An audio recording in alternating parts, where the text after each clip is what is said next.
Welcome to Russian History Retold, episode 175. Charlatan, Conman, and Murderer. Trofim Lysenko. Last time I finished up the era of Leonid Brezhnev. Today we'll cover the life and impact of Trofim Denisovich Lysenko. Whoa, wait a minute. This Lysenko guy wasn't a Soviet or Russian ruler, was he? What gives? Well, Lysenko, in my humble opinion, is one of the great charlatans of the Soviet era and was a favorite of the next two leaders I will be covering again, Nikita Khrushchev and Joseph Stalin. He is also the cause of millions of deaths in the USSR, and the hoax he perpetrated set Soviet biology back for decades. Lysenko and his pseudoscience gives us a great insight into some of the many reasons for the downfall of the Soviet Union. It should also serve as a warning to us and those who would follow similar forms of pseudoscience. History does not look back favorably at those espousing their opinions of science based on emotional, political, or economic expediency and self-interest. Hopefully, in this podcast, you will see this unfold and how it correlates to a number of issues of science and I dare say, issues that humanity is facing today. Trofim Lysenko was born on September 29, 1898, in the town of Karlovka, Ukraine, to Denis and Oksana Lysenko, a peasant family. Not a whole lot is known about his early upbringing, but for him to have attended the Kiev Agricultural Institute from such humble beginnings meant that he must have shown some talent and intelligence. His climb to fame began with an article published in the newspaper Pravda in 1927, with claims that he discovered a method of fertilization of crops that could be done without fertilizers or minerals.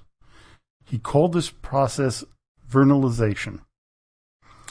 Vernalization, quote, is the induction of a plant's flowering process by exposure to the prolonged cold of winter or by an artificial equivalent.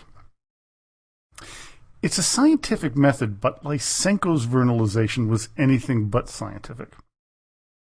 According to one paper I read about the Lysenko theory, they had explained it in this way, quote, during one period, for example, he picked a spring wheat with a short stage of vernalization, but a long light stage, which he crossed with another variety of wheat with a long stage of vernalization and a short light stage.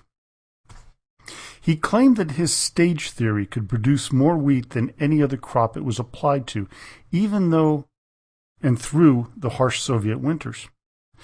Lysenko was quoted to have said of the Azerbaijan lands that he would be, quote, turning the barren fields of the Transcaucasus green in winter so that cattle will not perish from poor feeding, and the peasant Turk will live through the winter without trembling for tomorrow. Another statement of Lysenko's brings his ideas into more clarity. Quote, the organism and the conditions required for its life are an inseparable unity. Different living bodies require different environmental conditions for their development. By studying features of the nature of organisms, the qualitative features of heredity. Heredity is the property of a living body to require definite conditions for its life and development and to respond in a definitive way to various conditions. Now, to his way of thinking, genetics was purely the response of an organism to its environment and not based on DNA. His claim of a response to the environment is somewhat correct, but not in the bubble he put it in. He totally rejected Mendelian genetic inheritance theory. This was to set back Soviet biology for 40 years, which they never truly recovered from. It would also contribute to a number of famines that would cause and that would plague the USSR for the rest of their existence, causing the death of millions, along with the grain shortages of so far late into the 1970s, which forced the USSR to buy wheat from Canada and the United States and revealed the weakness in the communist economic model. But we can't stop there. Lysenko was not only a charlatan of a scientist, he was an evil man as well. Because of his tenuous grip on science, he made sure that anyone who opposed his ideas would be dealt with in a very harsh manner. Lysenko was careful to frame his work as being an image of Marxism-Leninism. Aiding in his ability to claim the socialist mantle was his humble peasant origins.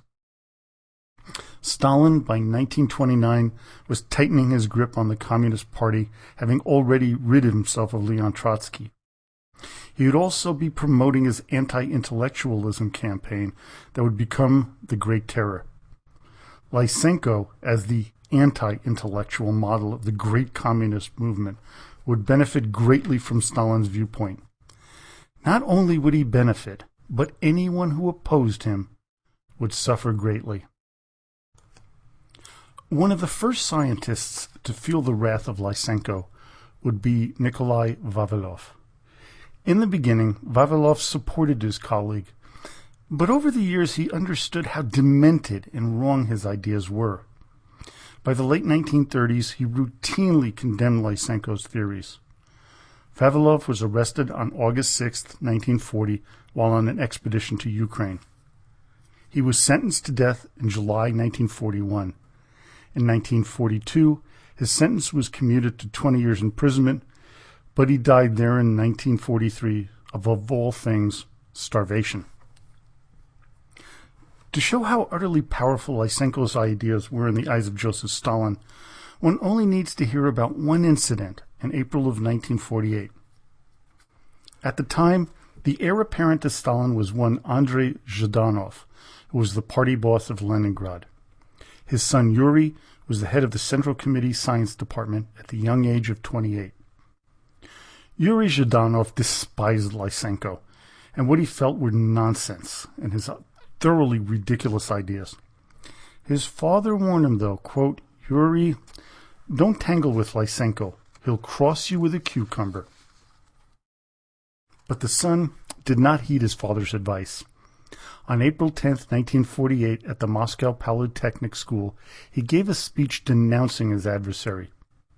It didn't take long before Stalin received a copy of the speech through Lysenko and Malenkov, who was Zhdanov's rival. The Soviet leader was angered, and at a meeting in June he barked, quote, "How did anyone dare insult Comrade Lysenko? Report is wrong. Zhdanov has been mistaken." Stalin then looked around the room and asked, "Who authorized it?" Everybody was now in fear. Dmitry Shepilov, a protege of Zhdanov, wrote, quote, "I can honestly say I never saw such a look. His eyes seem to possess some incredible force. Their yellow pupils transfix me like a cobra coiled to strike." As Simon Montefiore puts it in his book on Stalin, quote, "Shepilov tried to explain, but Stalin interrupted. 'We'll set up a committee to clarify the facts. The guilty must be punished. Not Yuri Zhdanov. He's still young.' But he pointed his pipe at the pianist. 'It's necessary to punish the fathers.' Then, in a terrible silence, slowly pacing, he listed the members of the committee. Malenkov, but no Zhdanovs. Stalin deliberately waited until the end. Did this mean the Zhdanovs' Chechnya was over? After long thought, Stalin uttered, "And Zhdanov," leaving a long silence before adding, "Senior." The stress of this incident may have led to the demise of Andrei Zhdanov, as he died just a few months later. Yuri was lucky and kept his job, but he was forced to publicly apologize for contradicting the great Lysenko. It was also a lesson to many others who felt that his work was that of a charlatan, a very dangerous charlatan. Trofim Lysenko, as I said before, dismissed the idea of genes or DNA. He did not believe that anything like that could pass down information from one generation to another. Lysenko believed that the best traits of a species were handed down, totally disregarding the obvious traits of variation and mutation. Lots of Soviet scientists knew that his ideas were hogwash and couldn't hold their water to any sort of debate, but they were in fear of him because of his support from Stalin. Because of this support, Lysenko was given the dictatorship or directorship, and I would say dictatorship is more accurate, of the Department of Genetics at the Academy of Sciences, a position that he would hold until his downfall in 1965. Another offshoot of Lysenkoism was the theory of the creation of the new Soviet man. The eugenics movement came from this. In theory, peasants could, under the right environmental situations, become the ideal and exceptional citizen. If this sounds somewhat Hitlerian, you would be right. Although in Lysenko's defense, he did not support this idea. He was actually vehemently opposed to it. By the time of Stalin's death in 1953, Trofim Lysenko was at his peak in influence. This was to begin to crumble with Khrushchev's denunciation of his predecessor. By 1962, three prominent Soviet scientists, Yakov Zeldovich, Vitaly Ginzburg, and Pyotr Kapitsa, stood up to Lysenko, claiming that his theories were all pseudoscientific. They also railed against his use of political influence to denounce anyone who was opposed to him.